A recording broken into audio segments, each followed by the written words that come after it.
Në ndërkohë, a kesh përdoret, a kanë drejt çdo kush me thirrë në shtëpi, për shembull unë jam smut, thirrë në çat numër apo duhet me kanë thjesht smundje kronike, në vështirësi për të dalë prej shtëpisë? Po çore, domthon se ma bën një pyetje domthon fakt edhe dikush djem duket në televizion që to mundohet që thret, ai keq përdorim nuk do me bë.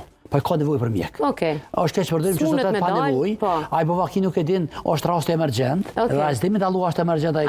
Ai e thret e kanina është më shpesh që mundesh me thirr dikon, e thret. Shpesh ekipi në shkot thotë ti si e për këto, po të japim shërbim sot, po hera të tjera kur kishte ankesa që në emergjente, e thret shërbim në emergjencë, ne kemi 5 ekipe 24 orë që janë shërbim urgjent. Është mirë që e theksove këto. Këto gjëra mund me thirr, për shembull shërbim emergjent kur kanë raste emergjente, edhe taj shërbim, ajo që kemi bërë të rejtë shërbim emergjent, po du me përmet, kemi bërë një bashkëpunim me Qendrën Klinikën Ndërkombëtare. E kemi bërë 2 projekte të reja me STEM-in edhe strokun.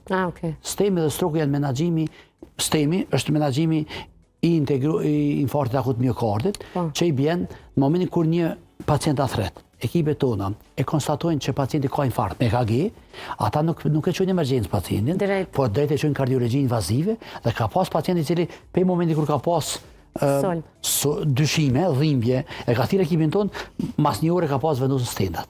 Edhe kjo paraqyset të këto smundje është 6 orë të parë është orë të arta. Dhe pacienti mund me shpëtu, por mund me pasoja. Idën gjak kemi bë, edhe pse kjo është ende në fazë më ngadalë po stroku gjakderet pika në tru që thujnë, dhe të ato kemi lidhë me neurologjin, që pacienti i cili ka shenja, cilat i në trajnu pej neurologë stafin ka bë trajnim, që me identifikua ka shenjat të gjakderit, stroku, në qoftë se ka, a i me njerë që në neurologji. Me qëllim që intervenimi 6 orë të para dhe më pacienti më gjithë pa pasoja. E shpesh ne e dim që kur shkon emergjenca du me prit me këtë pacient e tjerë dhe mund vënohet edhe vonesa këto raste dhe mund është barabartë me shumë komplikime shëndetësore që mund jep pacienti. Shpesh me fatalitet.